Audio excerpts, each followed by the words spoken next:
Hi, let's start the chapter, please.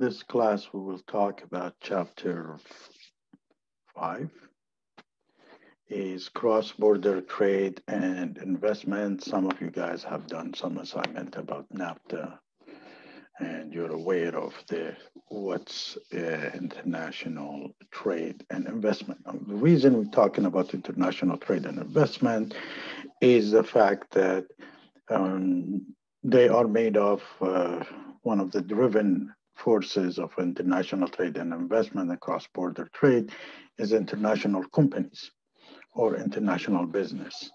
So we need to know what's in international trade and international cross-border trade in order to have an understanding, general understanding what's in the what it takes to do an international business.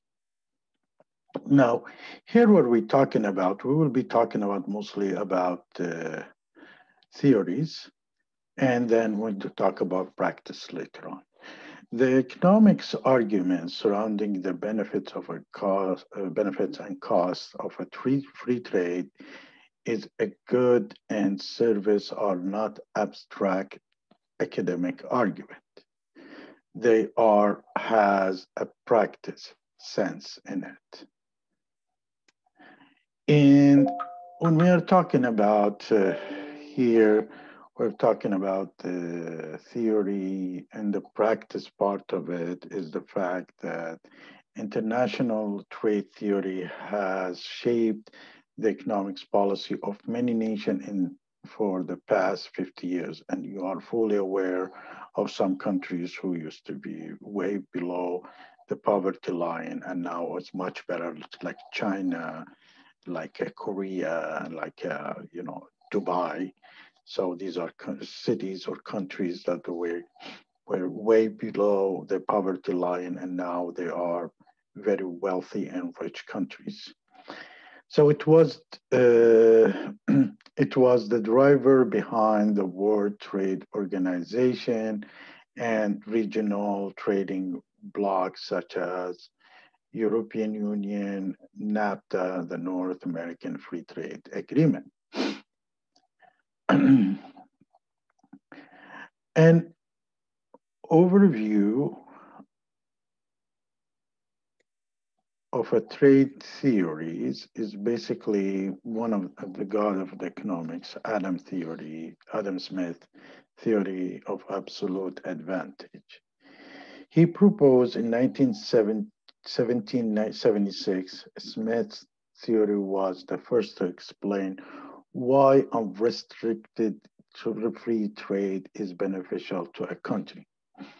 Free trade refers to a situation where a government does not attempt to influence what its citizens can buy and sell between each other or internationally. So there is no taxes, let's assume, or tax on everybody, something that are less restricted. There is no restriction at all. That's when the free trade happening. Now, an overview of a trade theory building on a Smith work or additional theory. So what are we doing here? We bring in the Smith theory and we build the international addition work on it. And it's one is a theory of competitive advantage also done by David Ricardo. So he took a Smith theory and built a trade theory. Ricardo works was refined by LA and Bertil, whose theory is known as Hackshear-Oehlein theory. The great strength of the theories of Smith, Ricardo, and Hackshaw-Oehlein is that they identify with precision the specific benefit of international trade.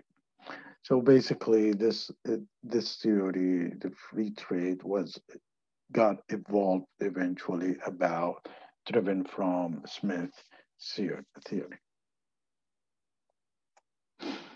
Now, the benefit of a trade is the gain of trade arise because international trade allows a country to specialize in the manufacturing and export of a product that can be produced most efficiently in that country, while importing a product that can produce more efficiently in other countries. Let me give you an example. Is like a, I use this example. Say, if I'm really efficient in cutting trees and not good in sewing the t-shirt, and my neighbor is good in sewing t-shirts, but not good in cutting trees. So it's more beneficial for me is I focus on cutting trees and he focus on sewing t-shirts. And whenever he needs, woods or the trees, he comes to me. I give it to him, and in return, he gives me T-shirt. We are becoming specialized in something, because I'm not me. If I decided to make T-shirts and cut trees, I have to trade some of my time to doing T-shirt, and I might be not good at it. So it might take me longer time than my neighbor does. And this is also applicable in general in between countries. The benefit of a trade, according to this theories of Smith, Ricardo, and Hackshaw Oehlein, show why it is beneficial for a country to engage in international trade, even for a product it is able to produce it itself. If you're able as a country produce it, but you're not efficient, you're not cost effective, you better to get it from somewhere else and you focus on things that you are efficient. Now there is some exceptions, but mostly it's this applicable, and the exception we will be talking about it in chapter 6, the next chapter. But in general, many Canadians believe that to help save Canadian jobs from foreign competition, Canadian consumers should buy a product produced in Canada by Canadian companies whenever possible. Now, the theory of Smith, Ricardo, and Hackshaw Oehlein tells us that the country may gain if it is citizen buy certain product from other nations that could be produced at home. The gain arises because international trade allows a country to specialize in the manufacture and export of product that can be produced most efficiently in that country, while importing product that can be produced more efficiently in other countries. Let me give you a very extreme example so you understand what they are trying to say here. If you look at the Saudi Arabia, is a desert city, desert country, has full of oil. And if you look at the Canada, has oil, but it's lots of trees there. So it's very beneficial for the both that Saudi Arabia export oil, because extracting oil from the land from the ground costs around $5. In extracting oil from the ground of Canada costs around $35. So more efficient that Saudi Arabia take oil out of their ground and export it partially to Canada than Canadian export their own oil, for example. On the other hand, because Saudi Arabia is a desert and it would be very costly for them to grow trees because they need good waters and good land and good soil. So it's easier for Canada to export trees and wood products to Saudi Arabia than Saudi Arabia growing that. even in the case of wheats also. It's easier for Canada to grow wheat and export it to, to Saudis than the Saudis are growing on their desert land, which is they might need so much soil and water to do that. So these are the benefits of the trade. So while importing product that can be produced more efficiently in other countries. Now, the pattern of international trade, the theory of Smith, Ricardo, and Hacksher or Lynn also help us to explain the pattern of international trade that we observe in the world economy. Some aspects of the pattern are easy to understand, like Saudi Arabia and Canada exporting and importing oil and wood. Some some aspect of the pattern are easy to understand. The climate and the natural resources endowment explain why, for example, Ghana export coca, Brazil export coffee, Saudi Arabia export oil, and China export ginsengs. And India export services, for example, and spices. The patent, some aspect of the patent are difficult to understand. The leading to the new trade theory. So when we are not understanding, and was extreme examples of between Canada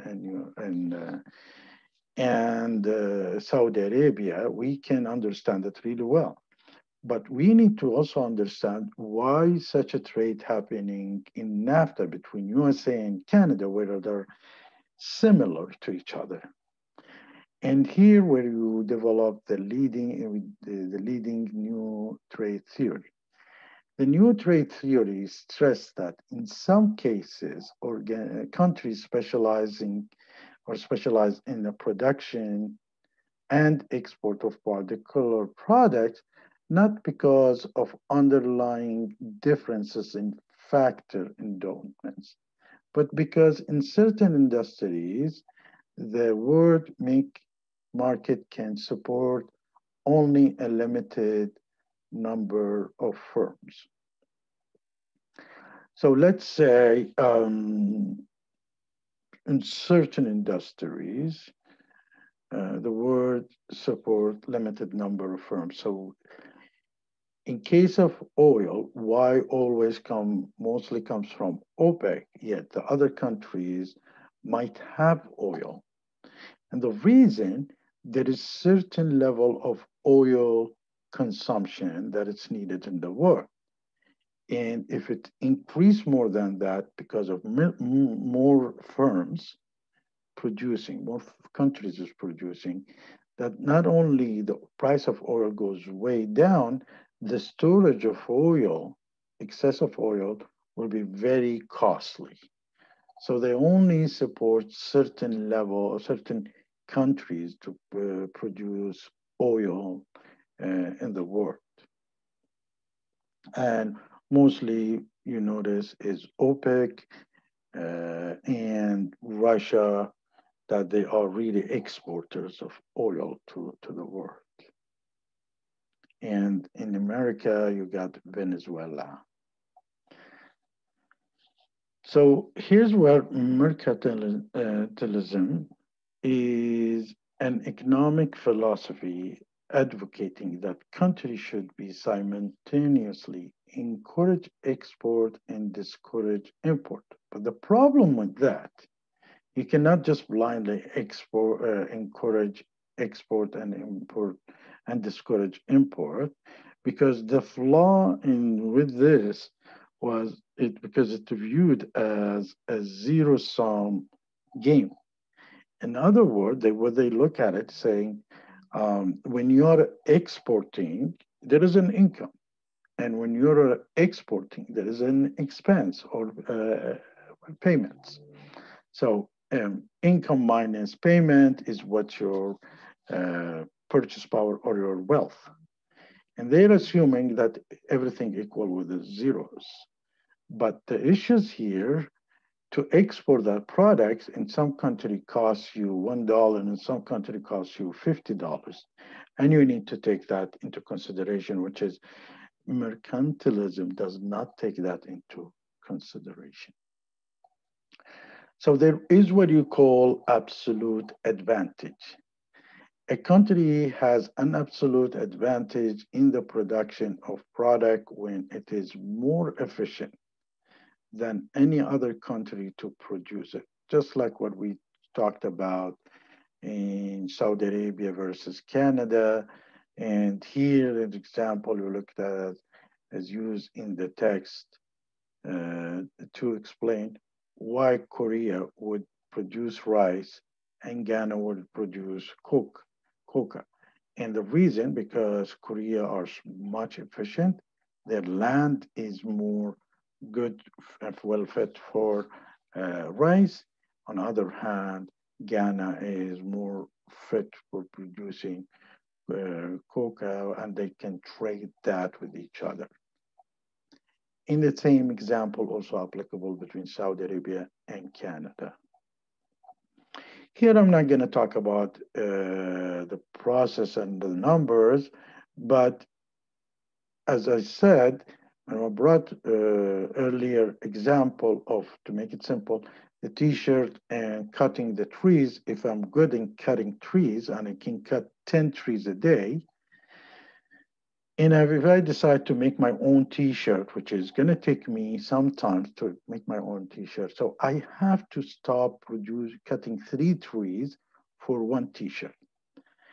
And I have an option of trading 1 tree for 1 t-shirt with my neighbor, because my neighbor is good in cutting and doing sewing, but he's bad in cutting trees. So I rather to cut 10 trees and trade 1 tree to my neighbor and get a t-shirt. So I end up with 9 trees and 1 t-shirt. But if I decide to cut trees and make a t-shirt, so if I make 1 t-shirt, I end up making cutting 7 trees and 1 t-shirt. If I'm working on my efficient, I end up cutting 9 trees and 1 t-shirt if I'm trading. If I'm not trading, I will end up with having only 7 trees and 1 t-shirt. This is where the trade and gain comes from trade. So there is what you call a competitive advantage. Theory that countries should specialize in the production of goods and services that they can produce most efficiently. A country is said that they have a competitive advantage in the production of such good and service. Just consider me who is cutting 10 trees, country A, and consider my neighbor who's sewing t-shirts is country B. So it's better we trade with each other, and I will end up with 9 trees and 1 t-shirt, and he will have his 1 tree that he's looking for. So it's also used to explain the Ghana why it's competitive, more efficient to produce coca, and then make rice and coca, leave the rice to Korea and produce coca and then trade, and they will be bottom line, they have more income or wealth. So the Hager-Ohain theory predicts that the countries will export those goods that makes intensive use of factors that are locally abundant, lots of it, while importing goods that make intensive use of factors that locally scarce. Like Ricardo theory and Hager-Ohain theory argue that the free trade is beneficial. So the trade between, say, Canada and Saudi Arabia, there is abundant, lots of oil in Saudi Arabia and easy to export it, easy to take it out from the ground and export it. There is oil in Canada, but it's not easy to take it out, not abundant, not on the top, so easy to get it. So that makes sense that these two countries trade worth of $10 billion between them, maybe much, much more than that. Now, the product life theory, Raymond Veron's theory, driven from that, which is using a product life cycle theory, went to argue that earlier in the life cycle of a typical new product, while demand is starting growing rapidly in the United States, demand in other advanced countries is limited to high income groups. Verion's argument that most of new products are developed and introduced in the United States seems ethnocentric. He's saying when the income of a country is becoming higher and higher, there is certain demand get triggers. And according to that demand, people start buying. For example, if you look at the China, once their income now is growing, so suddenly there is a demand for a better mobile and for better cars.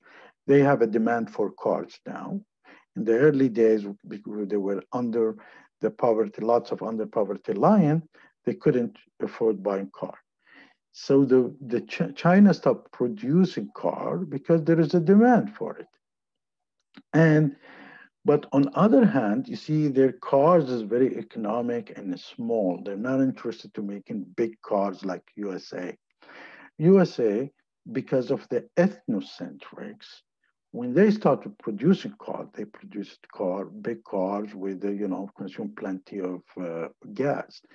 In China, when they start producing cars, they produce an economic car. Same thing with Japan. So according to the ethnocentrics of the people, the next stage of production, it differs.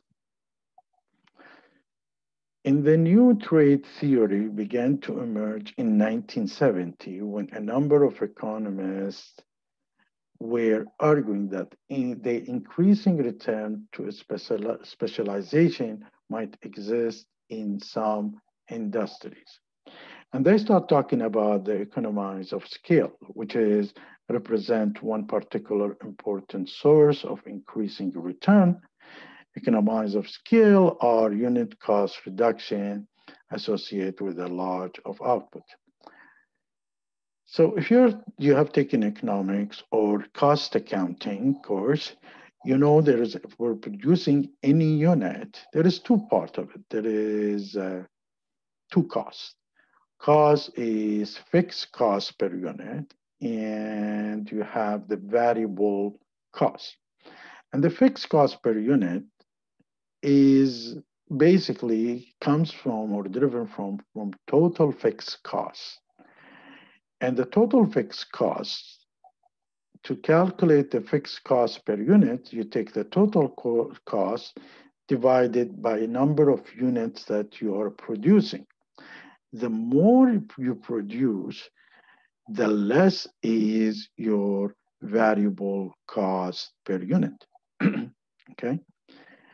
When it's the less your variable cost per unit, the less fixed cost per unit, I'm sorry, the more you produce, the more you produce, the less is your fixed cost per unit.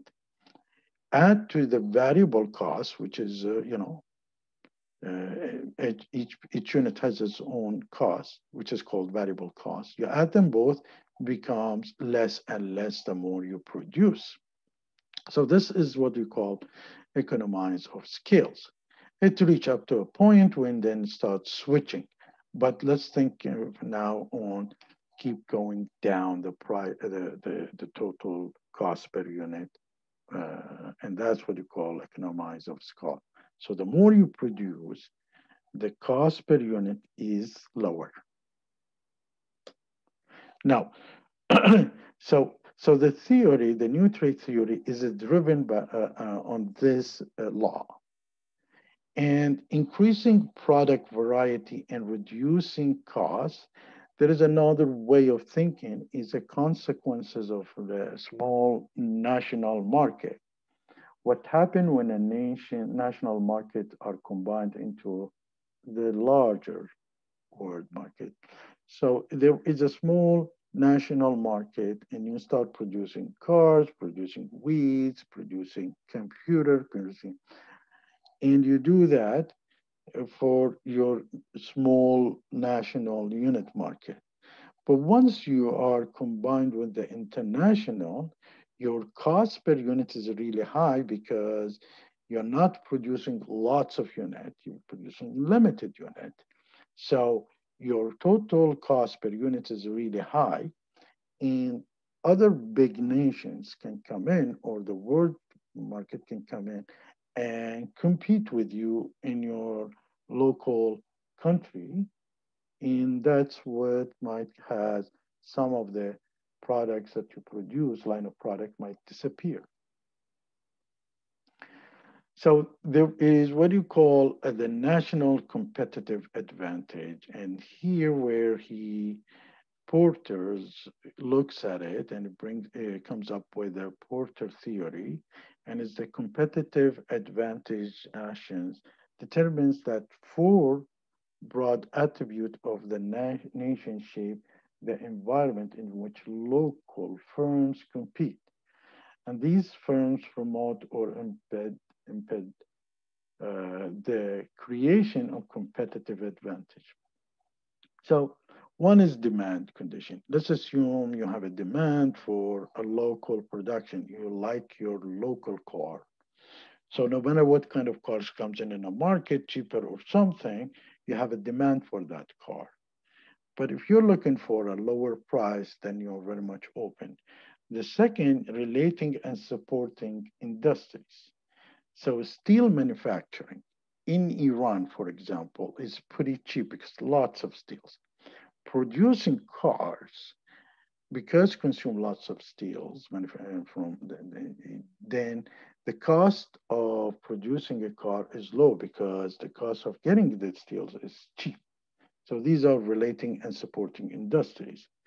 Factor endowment and firm strategy, structure, and rivalry. So if somebody is planning to come in and compete, they have to give, for example, have a better product or produce a better product, more customized product, or cheaper product in order to compete. So it depends on what your competition also is thinking. So overall, the determinants of national competitive advantage using the Porter's diamond theory is the fact, first, you look at the demand conditions, then you check in the related and supporting industries. You see the factor endowment, like do you have enough income to buy cars, more than one, or two, three mobiles, and the firm strategy locally and internationally and their structure and how they are competing with each other for the local market. And they're all related to each other, these factors. Now, the implication for international business. There is a three implication that we need to look at it also when we are analyzing the international trade and international, why international business fit within needs to understand the international trade. One is location implication, the first mover implication, and the policy implication. And location implications is different country have a particular advantage in different productive activities. So sometimes you will see a product that 50% is a Canadian product, 50% of it produced here, and the rest is coming from other countries where it is cheaper. So it makes sense for a firm to disperse its productive activities to those countries where, according to the theory of international trade, they can perform most efficiently. An example, a McDonald's that's produced in Saudi Arabia, the sandwich. Well, the meat itself comes from Spain. The lettuce comes from, I believe, Italy. The wheat of the bread is from Saudi Arabia. And the mustard and the spice that puts in the Big Mac, it comes from USA. The reason they have a better product there or a cheaper product, so they bring it to all together to give somebody in Saudi Arabia a Big Mac. So there is a efficiencies performed there. Now, first mover implication, firms that establish a first mover advantage with regard to the production of a particular new product may subsequently dominate the global trade in that product. It pays to invest substantially resources in trying to build a first mover or early mover advantage, even if that means several years of substantial loss before the new venture becomes profitable. In chapter 6, we will talk about it in detail, but here what we're going to say, we're going to explain it for you why first mover is important. I will, bring a personal situation. After, a new era of Iraq started, they are technology hungry country they were. So they established two telco companies. When they established the two telco companies, I and my company, which is was working for, we were the first mover to provide core solution, telco core solution for two major operators in Iraq. They serve over 30 million subscribers. Since we provided the core solution, we managed to, be in the middle of all the solutions. When we went there, we were implementing core solution application. We suggested using Nokia or Ericsson's as switches. And in that time, Huawei trying to sell their switches, they couldn't to these two operators because we did not recommend Huawei's equipment, although they were good. So because they were not the early mover and did not put the switches earlier, if they put the switches earlier, then they could have told the operators what kind of core application to pick, or they give them a core application. We were first movers. And although we made like that year 70 something $million and start making more and more, Huawei, because it was late mover there, they couldn't sell their stuff. So they had to go back to ITS and they bought the application of ITS and they bought 1,000 employees of ITS for $1 billion in order for them to penetrate the Iraqi market and the other markets that captured by us as early movers. Then when they bought that, then the employees, 1,000 employees, they customized their core application to better work with switches of Huawei. So then after that, the next version, what's happened is the consultant suggested to the operators, to operators, it's okay to buy Ericsson, Nokia, or Huawei. And since Huawei was cheaper than Ericsson and Nokia, they started selling to this. So you see the advantage of being a first mover situation.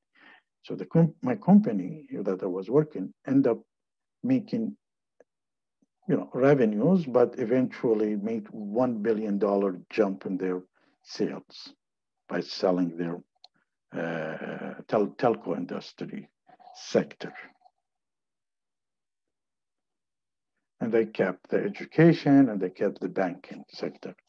So the implication for international business, there is a policy implication. The theories of international trade also matters to international business, as we said, because firms are major players on the international trade scene. And that's in the beginning of the chapter, we said that. Why we need to know about the international trade, because international business are the main players of international trade. Because of their pivotal role in the international trade, business can influence the government, trade policies, lobbying to promote the free trade or a trade restriction.